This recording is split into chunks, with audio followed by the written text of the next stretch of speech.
Good afternoon, students. I am Jaideep Kumar from KVCRP Mokamahat. Let's start our next topic, money multiplier और credit multiplayer. Hindi में students इसे मुद्रा गुणक या साख गुणक कहा जाता है। ओके, ठीक है, आपको पता है मनी में मीन्स मुद्रा और क्रेडिट मीन्स हिंदी में क्रेडिट को साख कहा जाता है।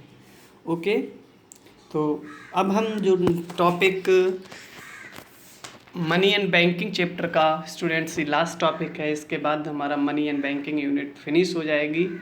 तो इस टॉपिक को भी हम लोग डिस्कस करते हैं। ठीक है स्टूडेंट्स, हमने प्रीवियस वीडियो में जिसमें हम लोगों ने credit creation bye commercial bank topic discuss किया था, उस टॉपिक में हमने आपको बताया कि जो कॉमर्शियल बैंक्स हैं, ये कॉमर्शियल बैंक्स अपने इनिशियल डिपॉजिट के बिहाफ पर, जितने भी कॉमर्शियल बैंक हैं वो अपने इनिशियल डिपॉजिट्स के बिहाफ पर क्रेडिट क्रिएशन करते हैं, मनी को क्रिएट करते हैं। क्यों? क्योंकि आपको मैंने बताया मनी को इशू करने का सोल पावर किसके पास है स्टूडेंट? केवल सेंट्रल बैंक के पास है। सेंट्रल बैंक ही मनी इशू कर सकता है, करेंसी इशू कर सकता है। कॉमर्शियल बैंक, सीबीज, ये मनी को इशू नहीं कर सकते, इनको कोई पावर नहीं होती। लेकिन अपने इनिशियल डिपॉजिट्स की हेल्प से जो कॉमर्शियल बैंक हैं स्टूडेंट्स, वो क्रेडिट को क्रिएट कर लेते हैं, निर्माण कर लेते हैं, मनी को क्रिएट करते हैं। ठीक है, क्या प्रोसेस थी, क्या स्टेप्स थे, ये आपको बता दिया गया था। ठीक है, और जब हम क्रेडिट क्रिएशन टॉपिक को डिस्कस कर रहे थे तो आपको बताया था कि क्रेडिट क्रिएशन को जो मल्टी स्टेप्स में आपको मैंने टेबल में बताया, आपको एग्जांपल दिया था कि जो इनिशियल डिपॉजिट था कॉमर्शियल बैंक का वो कितना था? 1000 रुपीज़, और LRR कितना बताया था एग्जाम्पल में आपको? 10%। याद है? जब किसी कॉमर्शियल बैंक को 1000 रुपीज़ का इनिशियल डिपॉजिट रिसीव हुआ, उस समय LRR जो था वो 10% था। तो आपने देखा उस मैथमेटिकल एग्जाम्पल में कि बैंक्स ने इस 1000 इनिशियल डिपॉजिट से 9000 का मनी क्रिएट कर लिया था या क्रेडिट क्रिएट किया। इसको हमने क्या कहा? सेकेंडरी डिपॉजिट बोला था, जबकि ये इनिशियल डिपॉजिट है। स्टूडेंट, हमने दोनों को ऐड किया, यानी आपको बताया गया कि जब हम initial deposit plus secondary deposit add कर देते हैं तो हमारे पास क्या हो जाता है? टोटल डिपॉजिट हो जाता है। जो आपको बताया गया था कि जो टोटल डिपॉजिट की जो वैल्यू आपको बताई गई थी, ये टोटल डिपॉजिट की वैल्यू जो थी आपको दिखाया गया था कि इनिशियल डिपॉजिट का 5 टाइम इंक्रीज कर गया। टोटल डिपॉजिट कितना था इनिशियल डिपॉजिट का? एग्जाम्पल में आपने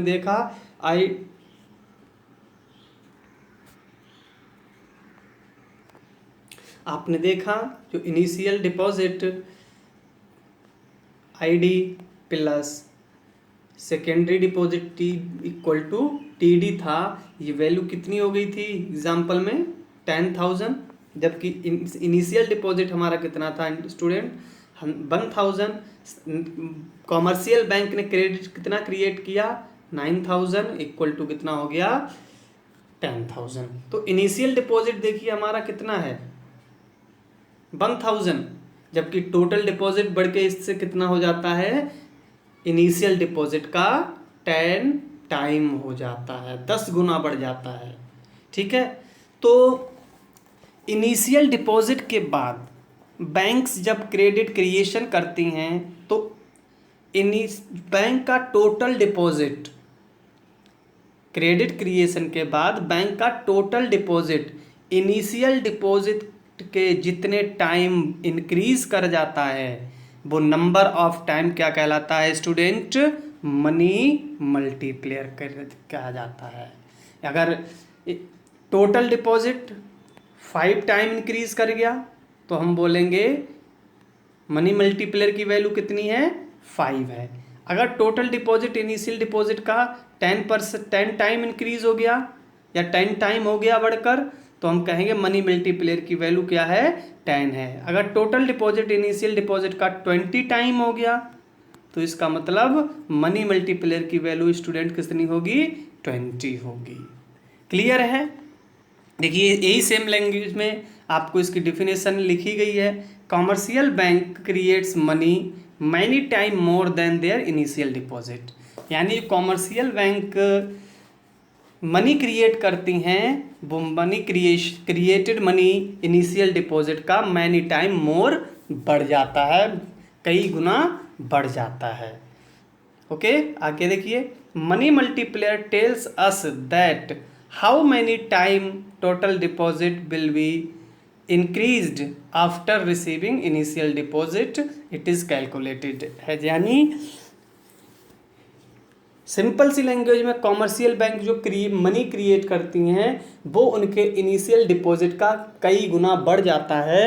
और मुद्रा गुणक हमें यही बताता है कि इनिशियल डिपॉजिट जब भी किसी कॉमर्शियल बैंक को रिसीव होता है तो ये इनिशियल डिपॉजिट टोटल डिपॉजिट में कितने टाइम वृद्धि कर देता है, कितने गुना बढ़ा देता है, यही हमें क्या बताता है स्टूडेंट्स, मनी मल्टीप्लेयर या मुद्रा गुणक बताता है। इट इज़ कैलकुलेटेड एज, यानी मनी मल्टीप्लेयर का फॉर्मूला क्या होगा स्टूडेंट्स, यहाँ लिखा हुआ देखिए, money multiplier is equal to 1/LRR। LRR आपको बताया था लीगल रिजर्व रेशियो, यानी मनी मल्टीप्लेयर की अगर आपको वैल्यू कैलकुलेट करनी है तो आप 1/LRR लिख दीजिए, सॉल्व कर दीजिए, आपको मनी मल्टीप्लेयर की वैल्यू मिल जाएगी। क्लियर है स्टूडेंट्स। आगे बढ़ते हैं। देखिए, as we know that LRR given in percentage, पता है आपको, मैंने बताया था कि एक सर्टेन रेशियो होता है LRR, जो कॉमर्शियल बैंक CRR है तो कॉमर्शियल बैंक अपने NDTL का कुछ परसेंट RBI के पास रखेंगे, SLR है तो बैंक कुछ अपने NDTL का कुछ परसेंट किसके पास, अपने पास असेट्स की फॉर्म में रखेंगे। तो ये दोनों मैंने आपको क्या बताए थे, LLR बताए थे, और दोनों ही क्या हैं, परसेंटेज में दिए हुए हैं। और परसेंटेज में दिए होने से हम मनी मल्टीप्लेयर को इस तरह से भी लिख सकते हैं students, MM for money multiplier. Okay, 1/वैल्यू ऑफ LRR, यानी अगर LRR 20% दिया है, ठीक है, तो यहाँ वैल्यू ऑफ LRR की जगह क्या लिख देंगे आप, 20 लिख देंगे। चूंकि परसेंटेज में दी है इसीलिए हम इसे मल्टीप्लाई बाई 100 भी लिख सकते हैं। ओके स्टूडेंट्स, तो LRR परसेंटेज में दिए होने की वजह से हम इसे ऐसे भी लिख सकते हैं। Okay, clear. आगे बढ़ते हैं। देखिए, as we know the value of total deposits determined as how many times initial deposit are increase. हम पहले ही डिस्कस कर चुके हैं, जो टोटल डिपॉजिट होगा वो किसके बराबर होगा, प्राइमरी डिपॉजिट जिसे हमने इनिशियल डिपॉजिट कहा plus secondary deposit is equal to total deposit, ऐसे ही होगा ना। तो मनी मल्टीप्लेयर हमें क्या बताता है कि जो प्राइमरी यानी इनिशियल डिपॉजिट हैं, ओके, ये टोटल डिपॉजिट के कितने गुना इंक्रीज हो गए हैं। ओके, इनिशियल डिपॉजिट ही तो चेंज होता है ना, initial deposit many time more increase हो जाता है, उसी को हम टोटल डिपॉजिट कहते हैं। जितने टाइम इंक्रीज होगा वही क्या होगा, मनी मल्टीप्लेयर होगा, और उसकी वैल्यू क्या होगी, सेकेंडरी डिपॉजिट होगी। तो थोड़ी देर के लिए हम सेकेंडरी डिपॉजिट हटा दें तो हम कह सकते हैं कि जो टोटल डिपॉजिट हैं वो प्राइमरी डिपॉजिट के, यानी जो इनिशियल डिपॉजिट है, इनिशियल डिपॉजिट के कई गुना इंक्रीज कर जाता है। यानी initial deposit multiple time, multiple means multiply, यानी मल्टीपल टाइम बढ़ जाता है। और जो मल्टीपल टाइम बढ़ता है वो क्या होता है स्टूडेंट्स, मनी मल्टीप्लेयर, यानी हम यहाँ पे MM लिख दें। जैसे इनिशियल डिपॉजिट हमने एग्जाम्पल में 1000 लिया, और LRR कितना था वहाँ, LRR 10% लिया, तो अगर हम इससे मल्टीप्लेयर की वैल्यू निकालेंगे तो 1/10 इंटू 100 हो जाएगा, ठीक है। तो 100/10 हो जाएगा, और इसे मल्टीप्लाई डिवाइड करेंगे तो कितना मिलेगा आपको, 10 टाइम, यानी इनिशियल डिपॉजिट कितने टाइम बढ़ जाएगा, 10 टाइम। तो 1000 को आप 10 से मल्टीप्लाई करेंगे तो कितना मिल जाएगा, 10,000 मिल जाएगा। यानी टोटल डिपॉजिट कितनी होंगी, वो इनिशियल डिपॉजिट की MM टाइम होंगी। यानी जो टोटल डिपॉजिट है ये किसके, इनिशियल डिपॉजिट के मल्टीप्लेयर टाइम यानी MM टाइम होंगी। यानी आपको अगर इनिशियल डिपॉजिट पता है, LRR की वैल्यू पता है, तो आप इजीली टोटल डिपॉजिट कितना होगा ये भी कैलकुलेट कर सकते हैं। ओके, तो यहाँ देखिए वही लिखा हुआ है, as we know the value of total deposit determined as how many times initial deposit are increased, so it is written as यानी total deposit is equal to initial deposit multiply by money multiplier। Okay, clear है students? ये कोई doubt, कोई भी doubt हो आप पूछ लीजिएगा। ओके, यानी total deposit is equal to initial deposit into money multiplier. इसी को हम और मॉडिफाई कर सकते हैं स्टूडेंट। देखिए, अगर मान लीजिए आपको क्वेश्चन न्यूमेरिकल दिया है, कोई क्वेश्चन दिया है, इनमें से किसी दो की वैल्यू दी है, तीसरे की आपको वैल्यू कैलकुलेट करनी है। मान लीजिए आपको न्यूमेरिकल में टोटल डिपॉजिट दिया है, ओके, आपको मनी मल्टीप्लेयर दिया है, आपसे कहता है इनिशियल डिपॉजिट को कैलकुलेट करो, तो आप इसी से इजीली कर सकते हैं। आपको इनिशियल डिपॉजिट कैलकुलेट करना है, इसलिए इसको यहीं रहने दीजिए, और को इस तरफ उठा के लाइए, लेफ्ट हैंड साइड उठा के लाइए। जब इसे लेफ्ट हैंड लाएंगे तो ये क्या, यहाँ मल्टीप्लाई है तो यहाँ डिवीज़न में चला जाएगा, यानी total deposit divide by money multiplier. Okay, इस फार्मूले से फिर आप इनिशियल डिपॉजिट निकाल लेंगे। तो फार्मूला मैंने यहाँ पर देखिए स्टूडेंट्स लिखा हुआ है, ठीक है, ये देखिए, यानी आपको इसी से इनिशियल डिपॉजिट निकालना है, तो total deposit upon money multiplier is equal to initial deposit हो जाएगा। मान लीजिए आपको इनिशियल डिपॉजिट और टोटल डिपॉजिट दिया हुआ है, मनी मल्टीप्लेयर निकालना है, तो money multiplier is equal to total deposit upon initial deposit. कोई तीनों में से कोई एक वैल्यू मिसिंग है, दो वैल्यू दी हैं, तो आप इसी फार्मूले के बेस पर आप तीनों में से किसी की भी वैल्यू कैलकुलेट कर सकते हैं। ओके, कोई कंफ्यूजन नहीं होना चाहिए, क्योंकि ये जो दो फार्मूले आपको अलग से मैंने दिए हुए हैं, ये दोनों फार्मूले क्या हैं, इसी फार्मूले का मॉडिफिकेशन है। ओके, कोई भी कंफ्यूजन हो फिर भी आप मुझसे कॉल पे पूछ लेना, चाहे मैसेज कर देना, आपको मैं बता दूंगा। आगे बढ़ते हैं स्टूडेंट्स, और देखिए इसमें थोड़ा मॉडिफिकेशन करते हैं। As we know total deposit is the sum of initial deposit and secondary deposit. अभी आपको बताया कि जो हम जानते हैं कि जो टोटल डिपॉजिट होता है वो initial deposit plus secondary deposit होता है, या primary deposit plus secondary deposit होता है।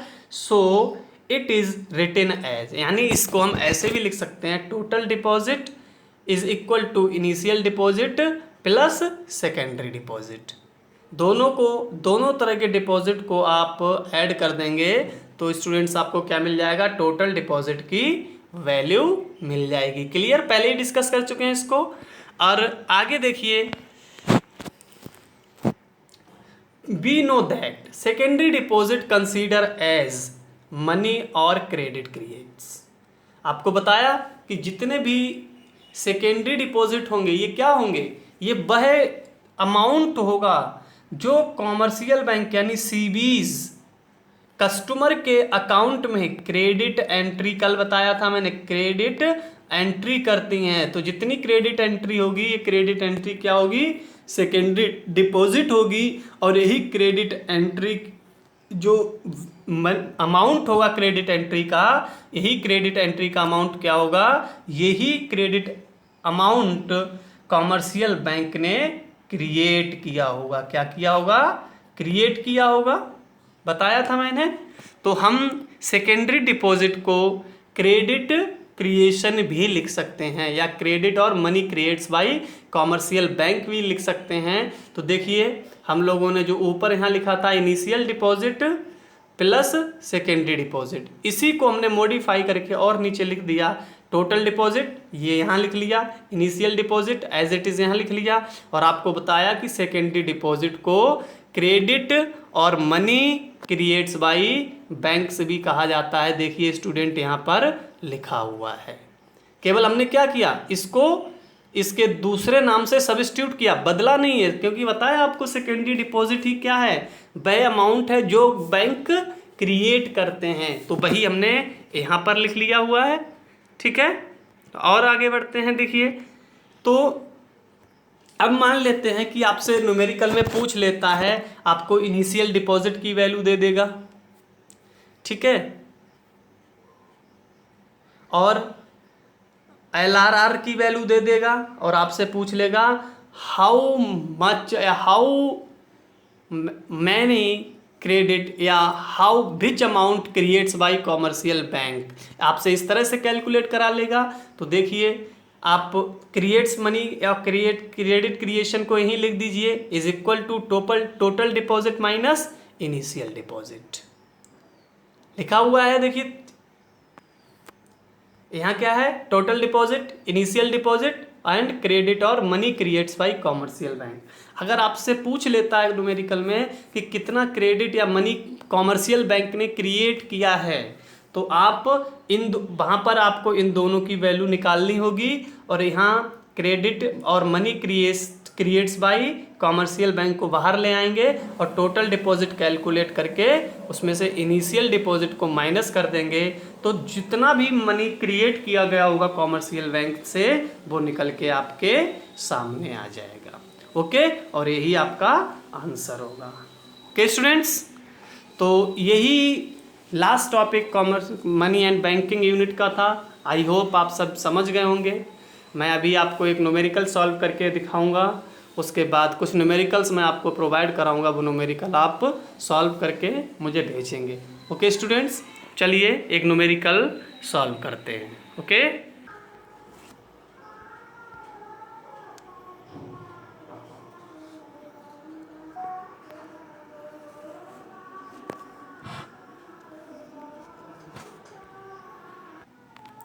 स्टूडेंट्स टेक्निकल रीजन की वजह से मैं इसमें न्यूमेरिकल सॉल्यूशन की वीडियो ऐड नहीं कर पा रहा हूँ, तो उसकी वीडियो मैं आपको अलग से बना के शेयर कर देता हूँ। ठीक है, आप इस वीडियो में मल्टीप्लेयर के कॉन्सेप्ट को सीख लीजिए, दूसरी वीडियो में मैं आपको न्यूमेरिकल सॉल्व करके सेंड करता हूँ। Okay, thank you.